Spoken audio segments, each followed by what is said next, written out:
Welcome to the Avro Heritage Museum podcast.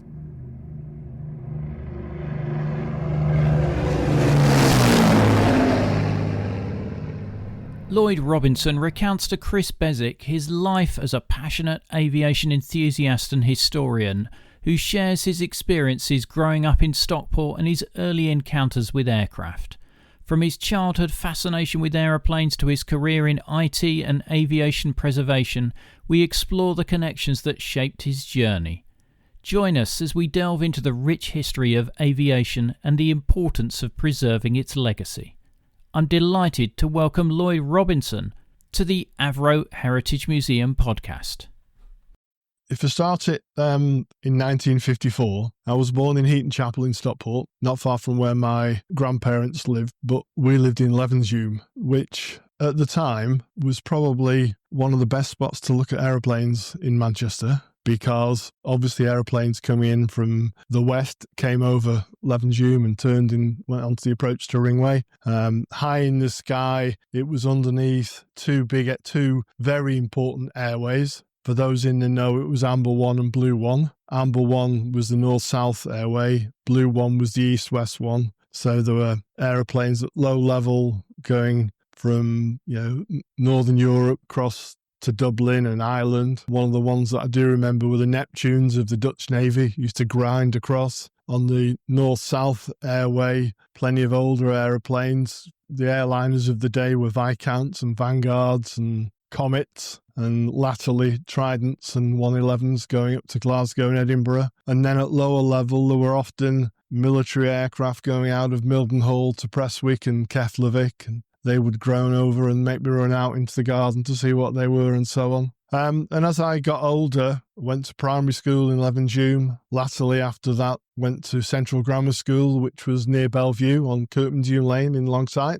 A new school, the old campus was in central Manchester. The new school was on the corner of Pinkbank Lane and Kirkmanhume Lane near the dog track, for those who remember that. And the fourth floor classrooms looked out onto the approach to Ringway. So didn't further my education at all, but it enabled me to see lots of aeroplanes going into Manchester on a fairly regular basis.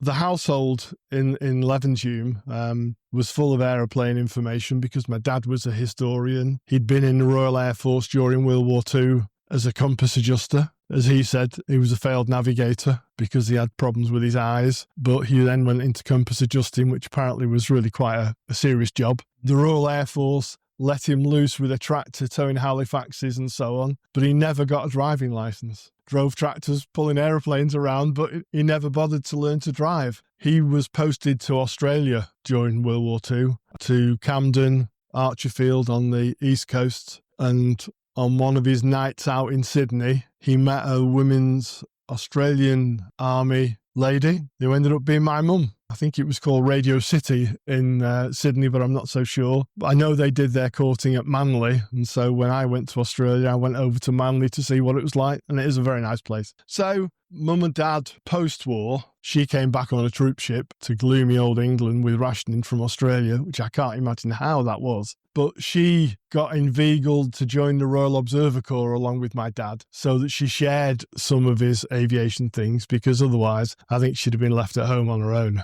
So she joined the post at Denton, and I think initially it was at Hyde, but that was east of the city, east of Manchester. And in those days, it was less looking for aeroplanes as it was in wartime, and more nuclear watch and civil defence type things. But they still had aircraft recognition competitions and that kind of thing. So through that, I got to meet loads of people who came round to the house socially.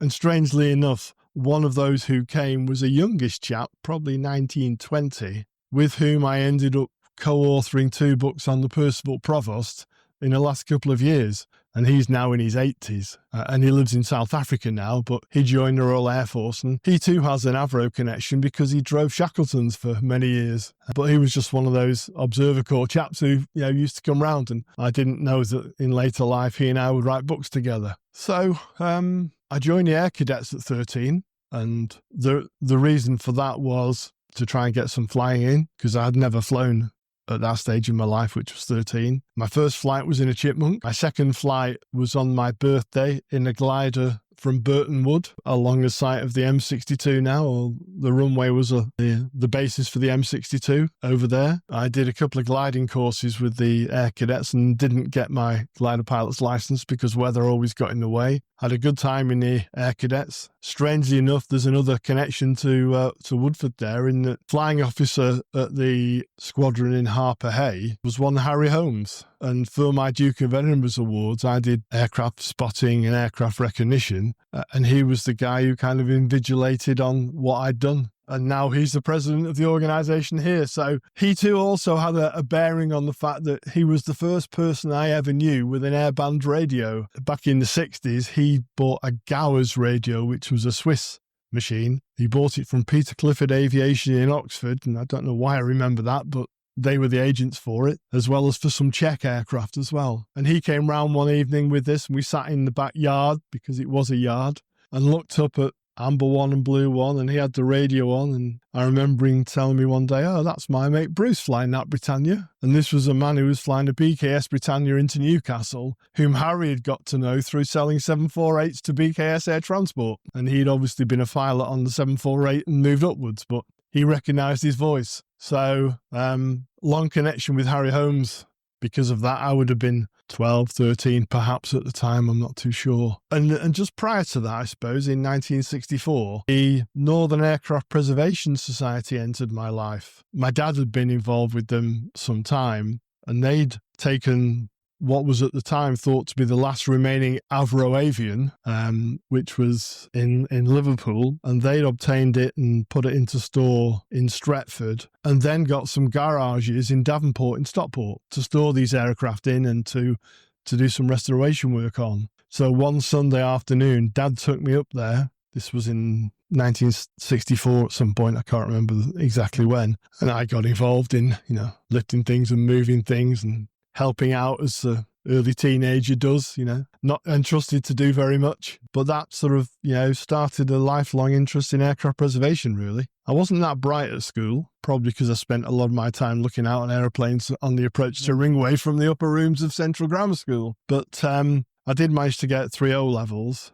and I wanted to go work in the IT industry. It wasn't known as IT then, it was the computer industry. And I tried for IBM and ICL, and they wanted more O-levels than I'd got. So I took a couple of years out, effectively, and joined Thomas Cook as a trainee travel agent. And they had a wonderful training scheme. I have to say, I went down to London for 6 weeks for that. And I worked there for 18 months and managed to travel quite a bit within Europe through various free schemes and paid-for schemes and so on. But one day, the shop next door became an agency for people looking for work. I can't remember the name of the company now, but they had a trainee computer operator's job in the window.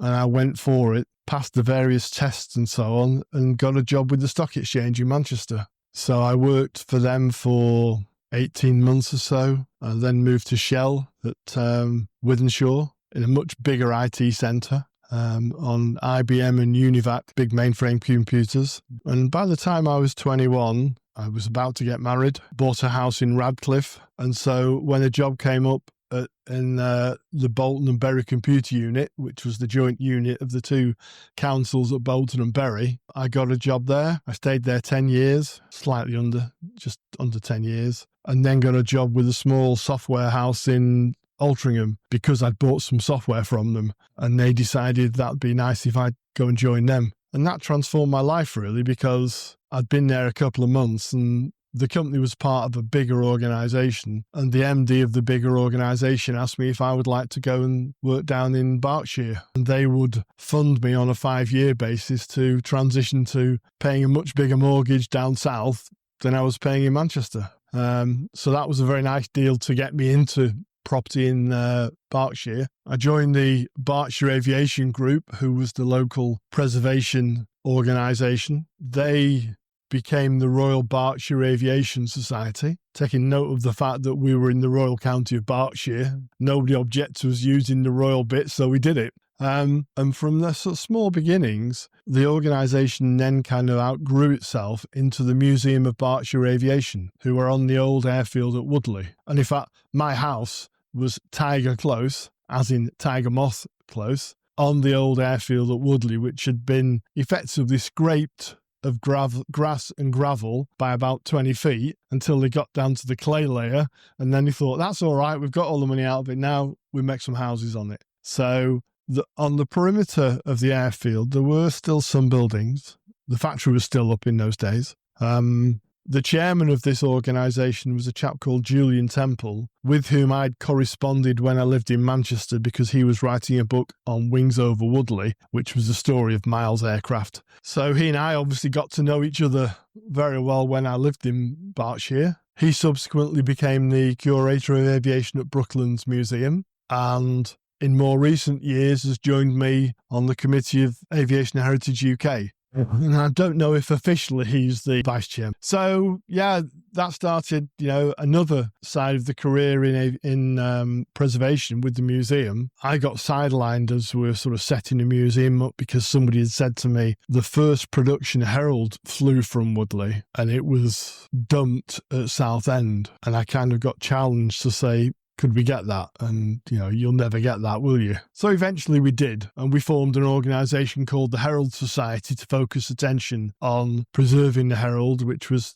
not in good condition. Because I worked for this software company in Berkshire, I travelled around to lots of places. So I was able to abuse their goodwill, if you like, and travel to Southend quite a lot and different places to scrounge aircraft parts. Also to use my time and, to be fair, they even sponsored the Herald in terms of finance. They gave us some money. And we got a couple of organisations to cover the cost of removing the Herald from Southend to Woodley. The museum had agreed that if we could get it, it would go as part of the museum because it was highly relevant, covering, the Museum of Berkshire Aviation covered the production of the Herald, which was a Miles design way back that then Handley Page Reading had taken over when Handley Page bailed out Miles in the 50s. It was the HPR 2 and 3 and 7, I think. I can't remember the numbers. But it was highly relevant because it was built at Woodley and flew from Woodley. That local heritage. Yeah.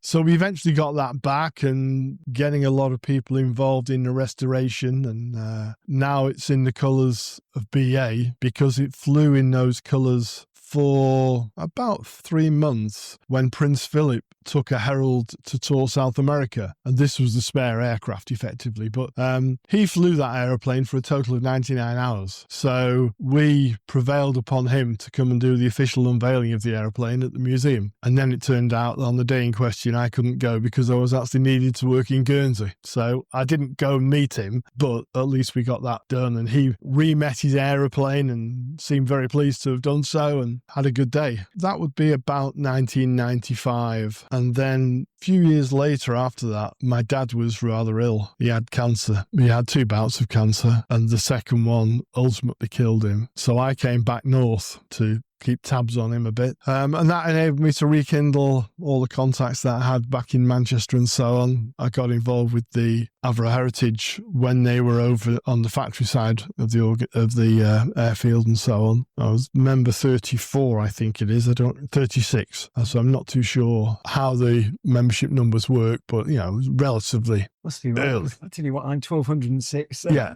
I mean, but I think some have been reused as people because I think the way it worked was that there were only so many members allowed because they were all Avro people initially. And then, it was really. So I don't actually know when I joined it. But in parallel with that, I used the sort of working name Aviation Data Research because that tends to cover all of the things that I do. I've created databases on British aircraft and so on, and it's quite a good title to enable me to write. I used to write articles in various magazines and so on, and having a name like that sometimes got information out of organisations that you wouldn't do if you just said, hello, can you send me? So I've used Aviation Data Research for years. I've been a member of Aviation Heritage and its predecessor organisation, the British Aircraft Preservation Council, for many, many years. I can't tell you when I joined it as a member in my own right. And I look after their register of anonymous airframes. So this is a register for aeroplanes that do not have a military serial or a recognised civil registration. So in our collection, the Avro F replica is on the Aviation Heritage Register because it was, a replica built with no thought of flight. So it was a static replica. Mm-hmm. The Roe triplane is I think actually that one does have a civil registration because they did want it to fly. But the new aeroplanes that Frank's got from the university, this sort of foam aircraft, that too is on the registry. It just gives a unique identity so that historians can trace things, really. We're going to give that up in the next year or so as they get a new system. Yeah. Tell us a bit more about the writing, because you kind of started it with writing for journals. Yeah, I mean, I used to write for various aircraft magazines, Aircraft Illustrated. I think I probably had quite a few things published in Flypast and Air Pictorial. Quite a lot of the things that got published tended to be photographs because I've always been a photographer. Never really had great equipment until I was a bit older and could afford better equipment that wasn't hand-me-downs from my dad or relatively low-cost stuff. But I did, for quite a few years, send photographs to different magazines and so on, which was never very lucrative, but it was sufficient for me to have to keep records of it for the taxman. So, it would be a few £1,000s a year when I wasn't earning, mega bucks. The books on the Provost really came about because David Lawrence, whom I mentioned earlier, he and I had always kept in contact, even though he'd moved to South Africa. And in fact, Linda and I had been to see him in South Africa when we'd been there working. We both worked in South Africa. And he mentioned that he got this plan to do a book, and would I help him out? We ended up doing 2 volumes of it with the potential for a third as an ebook because we self-published them. And it's quite a trauma to get people. We've only sold about 100 of each. So the market was never going to be great. And we knew that. It was just an interest that he started off and I kind of got drawn into. The Percival Provost was the RAF's piston engine trainer in the late 50s and carried over into the 60s with the Central Air Traffic Control School at Shawbury. There are quite a lot still around. Quite a lot were armed in Rhodesia and then later Zimbabwe. But it was a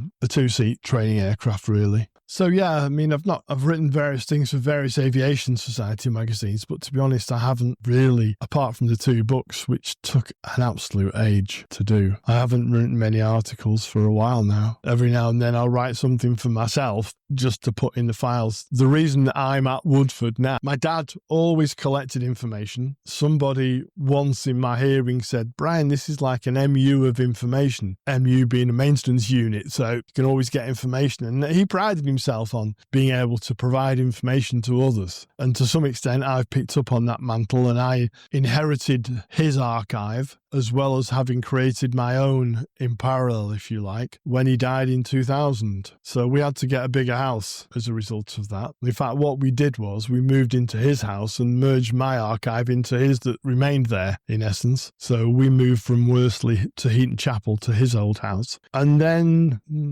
2 or 3 years ago, Linda and I decided that we're approaching 70s and probably climbing stairs. The house we had was a 4-story house with lots of stairs.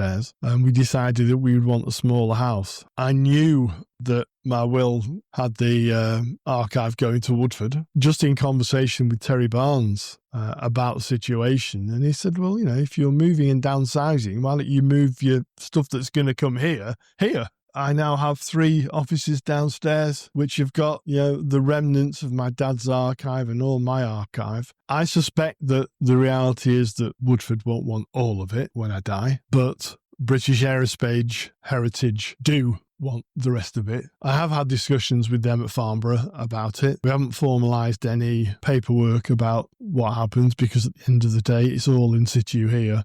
They access it on a fairly regular basis. They often ring up and say, oh, what have you got on the Fulham Midge? Or what can you tell us about how many Percival Prentices were built, type of thing. It is available for them to use. The museum have made good use of the Northwest Aviation Archive, which was my father's. I mean, he had it and I've embellished it over the 20 years or so since he died, 25 years now. So when we did the exhibition in September to talk to people about the new museum building and invite people in to see, a lot of the exhibition was based on material that was in what was his part of the archive, if you like. I mean, I now just call it the Aviation Data Research Archive, but, a lot of it is what he collated and passed forward, if you like. He wrote a book, Aviation in Manchester, that was published by the Royal Aeronautical Society. So that's provided quite a lot of information, but he'd also collected lots of information on Northwest aviation. So that covered all of Greater Manchester, which has now become part of the museum's remit, really, because the Museum of Science and Industry is closed in Manchester. Yes.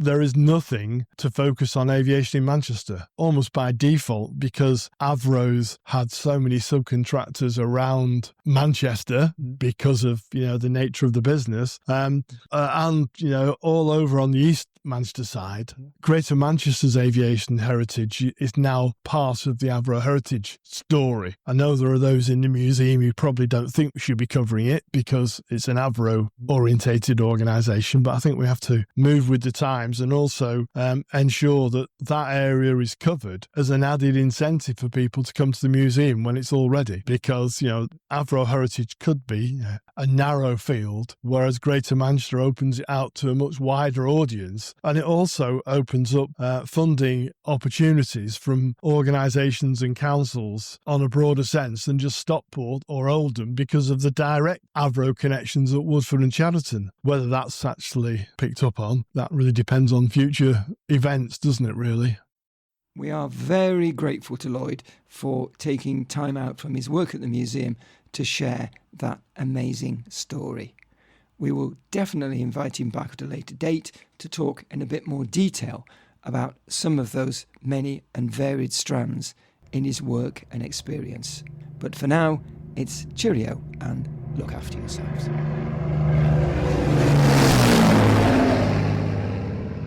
Make sure you follow us in your podcast app to ensure that you don't miss out on future episodes.